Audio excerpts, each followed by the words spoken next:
Assalamualaikum warahmatullahi wabarakatuh. Perkenalkan, nama saya Dimas Bagas Pandiatorik dengan NIM 23010010091. Di sini saya akan mempresentasikan bagian saya dari makalah dengan judul Transformasi Bisnis UMKM Toko Sembako Dudung dari tugas mata kuliah APB. Langsung saja untuk yang pertama, yaitu pendahuluan. Kita masuk ke latar belakang dari makalah ini, yaitu perubahan dan dinamika masyarakat yang semakin cepat seiring dengan perkembangan zaman dan teknologi menyebabkan semakin meluasnya penggunaan komputer di segala bidang, baik perusahaan maupun instansi. Bahkan dengan penggunaan komputer ini bisa membantu dalam menyelesaikan permasalahan yang muncul di perusahaan, instansi maupun organisasi. Sebuah toko grosir tentunya banyak transaksi di setiap harinya. Setiap penjualan satu persatu harus dicatat agar pemilik toko dapat mengetahui pendapatan yang diperoleh dalam kurun waktu tertentu. Pencatatan dilakukan menggunakan cara manual, yaitu dengan kertas, dan dibuat tabel-tabel agar mudah pengolahannya. Berdasarkan permasalahan di atas, kami ingin membuatkan sebuah aplikasi, yaitu sistem pemesanan grosir sembako berbasis web pada toko Dudung, yang dirancang dan dikembangkan untuk menghasilkan data secara cepat dan tepat. Website berguna bagi pembeli untuk melakukan pembelian secara cepat dan mempermudah penjualan, melihat, dan mempersiapkan pemesanan. Berdasarkan permasalahan di atas, kami ingin membuatkan sebuah aplikasi, yaitu sistem pemesanan grosir sembako berbasis web pada toko Dudung, yang dirancang dan dikembangkan untuk menghasilkan data secara tepat dan tepat. Website berguna bagi pembeli untuk melakukan pembelian secara cepat dan mempermudah penjual melihat dan mempersiapkan pemesanan. Berdasarkan permasalahan yang timbul di atas, maka perlu adanya batasan yang jelas dalam penelitian ini, yaitu yang pertama, aplikasi ini merupakan aplikasi berbasis website. Yang kedua, sistem yang akan digunakan meliputi profil pembeli, data barang, pemesanan, dan pembayaran. Lalu rumusan masalahnya yaitu bagaimana sistem dapat digunakan oleh pembeli dan penjual. Yang kedua, bagaimana sistem melacak barang yang tidak ditemukan oleh pembeli. Tujuan dari penelitian ini yaitu membangun sistem pemesanan grosir sembako berbasis website pada toko Dudung terletak di Cipinang, Jakarta Timur. Yang kedua, mempermudah penjual dalam menjual sembako dan pembeli dalam membeli sembako. Selanjutnya, kita masuk ke landasan teori, yaitu yang pertama, konsep dasar sistem. Definisi sistem dengan pendekatan komponen-komponen atau elemen-elemen adalah kumpulan dari elemen-elemen yang saling berinteraksi dan saling berhubungan membentuk satu kesatuan sehingga tujuan atau sasaran sistem tersebut dapat tercapai. Yang kedua, ada aplikasi web. Web merupakan pendekatan dari website, yaitu suatu layanan sajian informasi yang menggunakan konsep hyperlink atau menghubungkan satu halaman ke halaman lainnya. Yang ketiga, ada PHP. PHP merupakan kependekan dari Personal Home Page Hypertext Processor. PHP merupakan bahasa pemrograman web atau scripting language yang didesain untuk membuat web-based application. Yang keempat, yaitu ada konsep dasar sistem MySQL. MySQL merupakan perangkat lunak sistem manajemen database yang sangat populer digunakan untuk membangun aplikasi web yang menggunakan database sebagai sumber pengolahan datanya. Yang kelima, yaitu ada penjualan. Penjualan adalah suatu kegiatan yang menawarkan barang yang dimiliki kepada calon pembeli. Jika harga dan jumlah barang sesuai dan telah disepakati oleh calon pembeli, maka kegiatan penjualan terjadi. Yang keenam, yaitu ada Hypertext Markup Language atau HTML, sebuah bahasa pemrograman yang digunakan untuk membuat sebuah halaman web dan merupakan sebuah standar yang digunakan secara luas untuk menampilkan halaman web. Yang ketujuh, ada CSS, suatu bahasa style sheet yang digunakan untuk mengatur tampilan suatu dokumen yang ditulis dalam bahasa markup. Yang ke-8 ada basis data. Basis data merupakan kumpulan data yang digambarkan dalam bentuk beberapa tabel yang saling berkaitan meliputi berdiri sendiri, di mana sebuah tabel terdiri dari baris dan kolom. Yang ke-9 ada pengujian black box. Pengujian dengan metode black box yaitu dengan memperhatikan hasil pengeluaran apakah telah berjalan sebagaimana yang diharapkan. Yang ke-10 yaitu ada UML. UML merupakan singkatan dari Unified Modeling Language, yaitu suatu metode permodelan secara visual untuk sarana perancangan sistem berorientasi objek atau definisi UML yaitu sebagai suatu bahasa yang sudah menjadi standar pada visualisasi, perancangan, dan juga perdokumentasian sistem software. Yang ke-11 yaitu ada use case diagram. Use case diagram yaitu salah satu jenis diagram pada UML yang menggambarkan interaksi antara sistem dan aktor. Use case diagram juga dapat mendeskripsikan tipe interaksi antara si pemakai sistem dengan sistemnya. Yang ke-12 yaitu ada ERD, Entity Relational Diagram, merupakan penggambaran hubungan antara beberapa entity yang digunakan untuk merancang database yang akan diperlukan. Entity merupakan sesuatu yang ada dan teridentifikasi di dalam suatu organisasi. Yang ke-13 yaitu ada flowchart, SDLC, yang digunakan dalam karya ilmiah ini adalah waterfall model. Yang ke-14 yaitu ada activity diagram. Activity diagram adalah suatu diagram yang menggambarkan konsep aliran data atau kontrol aksi terstruktur serta dirancang dengan baik dalam suatu sistem. Lalu yang terakhir yaitu ada mockup. Mockup atau wireframe adalah rancangan awal sebuah desain web yang dibuat secara manual menggunakan Photoshop atau software pengedit gambar lainnya. Halo semuanya, perkenalkan nama saya Berkat Eli. Kali ini di kelompok 3 analisis proses bisnis, saya akan membahas dan mempresentasikan bagian saya mengenai metodologi penelitian. Jadi dalam hal kita mengubah suatu sistem bisnis dari tadinya konvensional menuju elektronik, kita perlu tahu bahwa ada namanya pengumpulan data. Ini adalah hal yang sangat penting. Pertama, kita perlu tahu dalam mengumpulkan suatu data, kita perlu namanya metode-metode yang kita perlukan. Pertama, itu ada namanya observasi. Yang kedua, itu adanya wawancara. Yang ketiga, kita perlu melakukan studi kepustakaan. Yang keempat, kita perlu melakukan metode pengembangan sistem. Nah, kali ini dalam hal mengubah suatu bisnis yang tadinya berbentuk konvensional, yang tadinya tidak terintegrasi secara online, kita mau buat secara online, terintegrasi dengan baik secara online, sehingga ini bisa menjadikan suatu produk IT berupa software, berupa aplikasi yang bisa membantu seseorang atau dari UMKM ini yang tadinya dilakukan secara konvensional melalui tulisan tangan atau pencatatan secara manual, itu bisa dilakukan semua secara online dan lewat satu aplikasi. Itu ada namanya konsep sistem informasi. Nah, dalam konsep sistem informasi, kita perlu tahu bahwa diperlukan data untuk dikelola sehingga menjadikan suatu produk IT. Yang pertama, dalam konsep sistem informasi, kita perlu tahu bahwa ada beberapa hal yang penting untuk bisa menjalankan konsep sistem informasi ini dengan baik. Yang pertama ada namanya hardware, efek keras.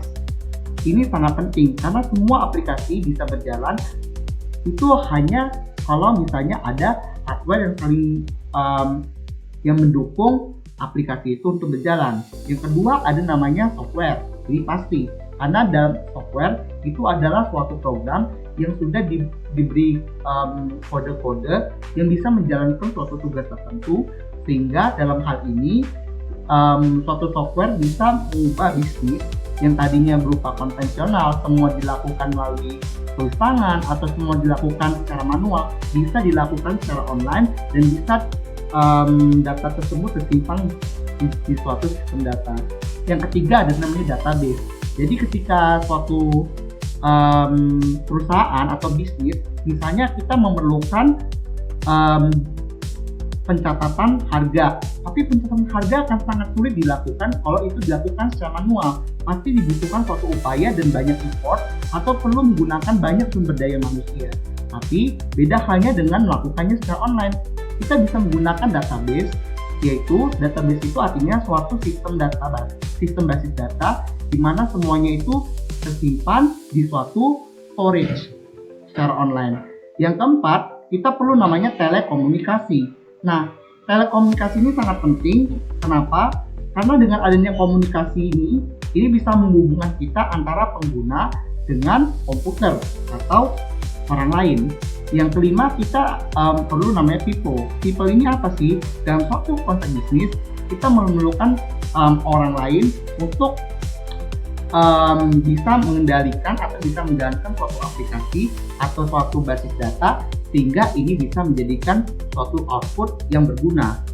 Nah, selain itu kita juga perlu namanya analisis sistem. Sekarang ada namanya pekerjaan sistem analis. Sistem analis adalah seseorang yang menganalisa suatu sistem dan kita harus mencermati secara tepat apakah sistem itu sudah bisa berjalan dengan baik sehingga bisnis ini bisa diubah secara online atau terintegrasi secara online. Oke, dan yang terakhir ada namanya flowchart. Jadi kalau kita mengenal namanya flowchart ini adalah suatu metode untuk membuat suatu gambar, di mana dalam gambar ini terdapat berbagai proses IT. Misalnya dalam membuat suatu aplikasi kita perlu tahu, misalnya kalau kita memasukkan input ini nanti outputnya apa yang keluar dan bagaimana hasil itu akan didapatkan. Itu pentingnya flowchart biar supaya seorang programmer bisa membuat program secara baik dan bisa membuat suatu program seperti apa yang diinginkan oleh user atau pengguna. Baik, sekian itu bagian saya ucapkan terima kasih.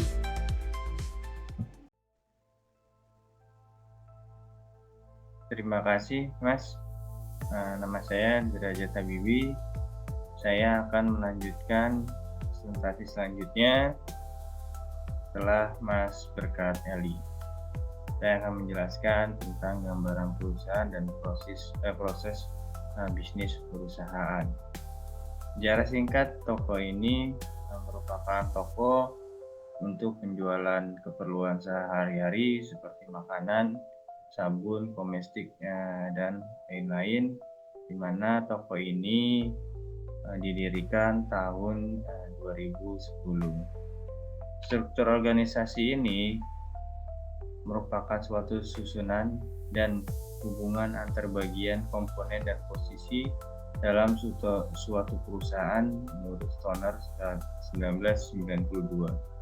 Dalam suatu perusahaan tentunya harus memiliki struktur organisasi yang jelas supaya organisasi tersebut dapat berjalan dengan efektif, efisien, sesuai dengan tujuan dari sebuah organisasi.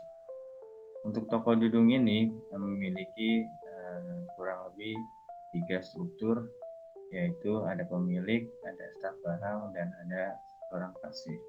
Untuk job desk-nya masing-masing, untuk pemilik ada beberapa tupoksi, yaitu mendirikan perusahaan, mengawasi jalannya perusahaan, bertanggung jawab atas keuntungan dan kerugian perusahaan, dan lain-lain.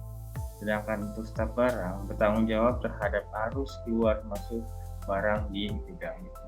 Untuk kasir, melaksanakan proses transaksi penjualan dan melaporkan transaksi penjualan ke pemilik perusahaan. Nah, untuk analisis proses bisnis perusahaan, di mana analisis sistem yang sedang berjalan jelaskan mengenai proses bisnis sistem pembelian dan penjualan barang yang sedang dijalankan oleh toko dudung. Proses bisnis ini digambarkan dengan BPMN, yaitu Business Process Module Nasional. Yang pertama adalah sistem pembelian barang tersebut. Ada 3 dijelaskan BPMN, proses pembelian barang supplier yang sedang berjalan Aktor yang terlibat dalam melakukan pembelian barang ke supplier adalah supplier, manajer, dan karyawan. Alur dari proses pembelian barang ke supplier yang sedang berjalan yaitu karyawan melakukan pengecekan stok. Jika stok barang masih ada, maka tidak dilakukan pemesanan barang. Jika stok barang tidak ada atau kurang, maka dilakukan pemesanan barang. Manajer membuat daftar pesanan barang. Manajer melakukan pemesanan barang ke supplier. Manajer menunggu pesanan barang ke supplier. Manajer menerima pesanan barang dan faktur pembelian dari supplier. Manajer mengecek barang sesuai faktur pemesanan. Jika pemesanan tidak sesuai, maka manajer melakukan konfirmasi ke supplier. Jika pesanan sesuai, manajer melakukan pembayaran supplier. Manajer meminta karyawan melakukan penyimpanan. Karyawan menyimpan dan menyusun barang untuk penjual. Ini adalah alur flowchart dari sistem dudung dari proses pembelian barang ke supplier sampai pelanggan membayar, di mana kasir akan mengecek stok barang yang diminta pelanggan. Lalu ada alurnya, pelanggan memberikan barang pada kasir dan memberi faktur belanja dan faktur belanja. Nah, sistem ini diusulkan. Berikut ini diusulkan proses bisnis secara berkooperasi untuk usaha dagang toko dudung yang meliputi proses bisnis pembelian dan penjualan barang. Sistem pembelian barang ke supplier yang diusulkan. Menjelaskan pada gambar 6 BPMN pembelian barang ke supplier yang diusulkan aktor yang terlibat dalam melakukan proses pembelian barang adalah manajer dari toko dudung. Alur proses yang dilakukan adalah sebagai berikut. Yang pertama, manajer melakukan pengecekan stok barang dengan aplikasi. Jika stok barang ada, maka tidak dilakukan pemesanan dan proses berikutnya. Jika stok barang tidak ada, maka manajer akan membuat daftar pesanan pada aplikasi.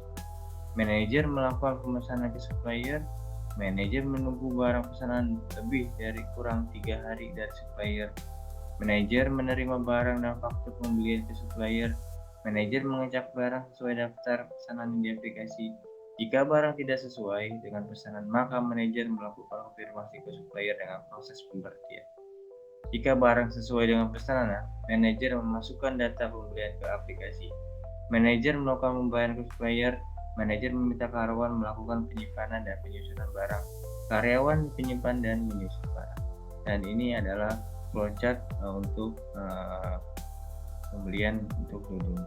Karyawan menyusun dan menyimpan barang dari sini. Nah, dia database-nya di sini. Nah, ini adalah flowchart mengecek stok barang, lalu membuat daftar pesanan. Nah, jika ada, maka melakukan pemesanan. Kalau ada, berarti langsung. Jika tidak ada, maka melakukan pemesanan dan menerima barang, mengecekkan barang sesuai pesanan. Nah, jika tidak, maka melakukan konfirmasi. Jika ada, masukkan data ke faktur pembelian, lakukan pembelian, lalu karyawan menyusun dan menyimpan barang. Inilah sistem pembelian barang ke supplier yang diusulkan. Sistem penjualan barang yang diusulkan pada gambar 7 menjelaskan BPPMN penjualan barang yang diusulkan. Aktor yang terlibat dalam melakukan proses penjualan barang adalah kasir dari toko dudung. Alur proses yang dilakukan sebagai berikut. Pelanggan mengambil barang yang diinginkan secara langsung. Jika ada barang yang tidak diketahui letaknya, maka pelanggan akan bertanya kepada kasir. Kasir akan mengecek stok barang pada aplikasi dan jika stok barang ada, maka kasir akan mengambilnya. Jika stok barang tidak ada, maka proses berhenti. Pelanggan memberikan barang yang dibeli ke kasir untuk dihitung. Selanjutnya, kasir menghitung total pembelanjaan dan menginput pada aplikasi serta memberikan faktur belanja. Kasir menerima pembayaran dari pelanggan dan kasir menyerahkan barang dan faktur pembelian ke pelanggan. Dan ini adalah alur dan flowchartnya. Barang, dan ini pelanggan, dan ini kasir. Pelanggan mengambil barang yang ingin dibeli, mengetahui letak posisi pada rak. Jika mengetahui, akan lanjut ke pelanggan memberikan barang, mengecek. Nah, kasir akan mengecek stok barang yang diminta pada aplikasi, lalu ke database. Pelanggan memberikan barang pada kasir jika mengetahui ada barang yang sudah diambil. Nah, kasir menghitung dan memberikan faktur belanja, dan pelanggan membayar, dan kasir melakukan pemberian untuk faktur dan barang. Untuk implementasi aplikasi Enterprise Resource Planning ERP, yaitu install aplikasi ERP Accurate Accounting. Sebelum melakukan penerapan terlebih dahulu, dilakukan instalasi aplikasi Accurate Accounting agar dapat berjalan sebagai mestinya. Adapun tahapan dari pasang instalasi aplikasi Accurate Accounting sebagai berikut. Langkah awal yang dilakukan untuk melakukan instalasi aplikasi adalah memilih master Accurate Extract 5.0.11.1704 strip setup strip x86x yang telah di-download. Nah, oke, cukup dari saya dan akan dilanjutkan oleh teman saya. Terima kasih dari saya.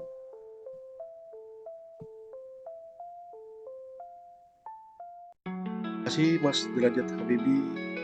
Assalamualaikum, saya Muhammad Reza Febrianto. Saya akan menjelaskan langkah-langkah selanjutnya untuk instalasi aplikasi ERP atau Enterprise Resource Planning. Setelah file Excel-nya tersedia, maka selanjutnya kita akan menginstalasi, yaitu kita mengklik 2 kali foldernya, lalu pada jendela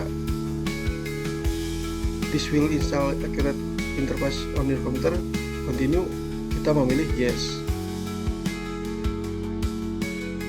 Selanjutnya ada tampilan license agreement,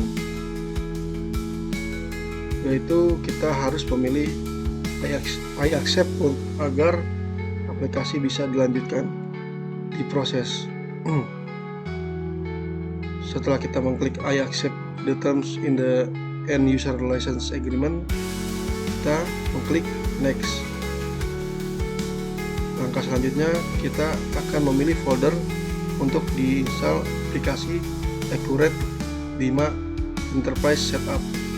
Kemudian kita mengklik next. Kemudian akan muncul tampilan setup tipe, yaitu client and server atau custom.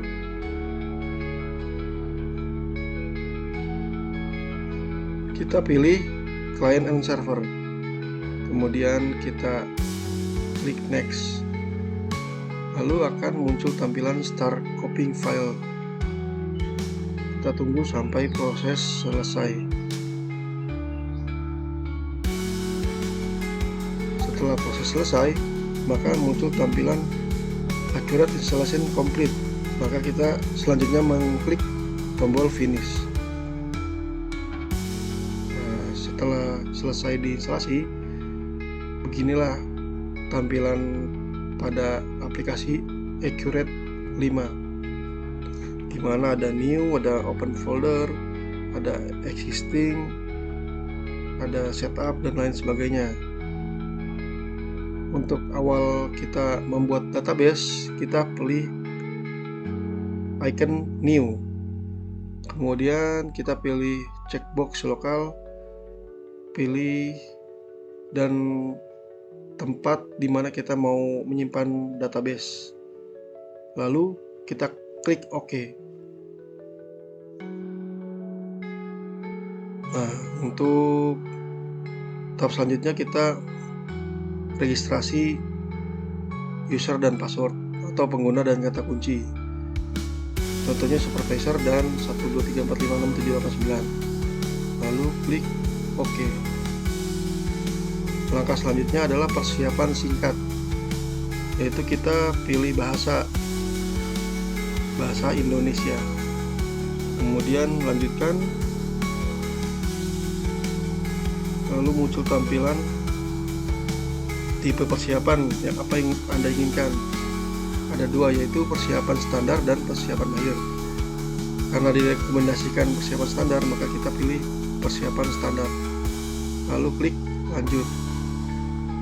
Kemudian kita isi data diri perusahaan kita, seperti nama perusahaan, alamat, mata uang yang dipakai, seperti kita toko sembako Dudung, alamatnya di Cipinang, dan mata uangnya adalah rupiah atau IDR, Indonesian Rupiah. Lalu klik lanjutkan. Kemudian ada informasi kas atau bank. Misalnya kita ada uang kas berupa uang tunai, maka kita pilih kas, dan bila kita ada rekening bank, maka kita cantumkan rekening bank, tanggal terakhir saldo, dan saldo terakhir. Lanjut. Di menu selanjutnya adalah daftar pemasok atau vendor. Misalnya kita ada PT untuk beras, PT untuk minyak, untuk pemasok kebutuhan sehari-hari. Nah, kita daftarkan dengan nama PT-nya dan saldo awalnya. Kemudian informasi selanjutnya adalah barang dan jasa, yaitu kita ketikkan nama barang, nomor barang, tanggal stok, kuantitasnya berapa, satuannya apa, harga beli terakhirnya atau harga modal berapa, dan nanti terakhir harga jualnya berapa. Lalu kita pilih lanjut. Untuk membuat faktur pembelian, kita harus klik menu pembelian yang ada di toolbar sebelah kiri layar, kemudian klik faktur pembelian hingga muncul tampilan seperti berikut.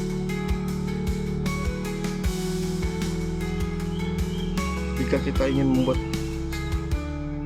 membuat invoice, kita pilih